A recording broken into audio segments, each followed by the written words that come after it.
How can we set boundaries if they keep being discarded and violated? Setting boundaries to address sensitive, problematic areas is good to keep us on a set path. However, it's difficult to set consequences that aren't harsh. One of us can't seem to stick to any boundaries and is constantly crossing them unless it involves a harsh consequence. It seems anything else is like a slap on the wrist, and so the crossing of boundaries just reoccurs with false promises of trying harder next time. How can we set boundaries if they keep being discarded and violated? Okay, so that's kind of a general question, and I'm gonna have to give you a general answer because I don't really know the specifics. I don't have any more information, but here's what I believe about boundaries, is I can only set boundaries for myself. I can't set them and enforce them on other people.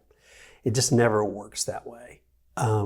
You can make a request, hey, to do something or not do something because it makes me feel safe, more secure, whatever, when you do or don't do that. But you can't enforce boundaries on other people. That's a road that's just awful. It's constantly frustrating. The other thing I think both of you need to get really clear when you think about boundaries, get really clear about what you want. Probably what kind of relationship you want. I'm just guessing here because that's usually where boundaries get tangled up. We're not clear about what we want. So I'm going to use the example of what kind of marriage do you want? And then get really clear. When we're not clear, we're all over the place. So get clear about the kind of marriage you want, both of you. And it's okay if you want something a little different. And then what kind of person do you need to be in that marriage that you described? And then really what inside of all of us is getting in our way? Those are 3 questions I think couples really need to spend some time thinking about.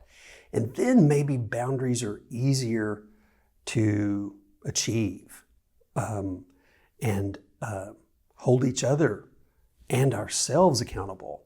Because that's the other thing about boundaries. We have to be accountable to ourselves. And that's why setting them and enforcing them for other people really doesn't work. I can only set them for myself, and then I'm accountable to me.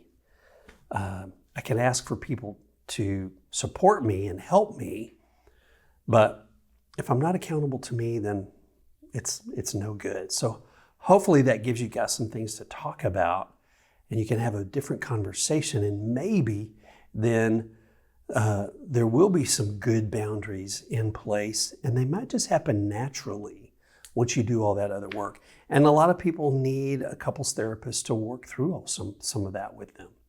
So hopefully that's helpful.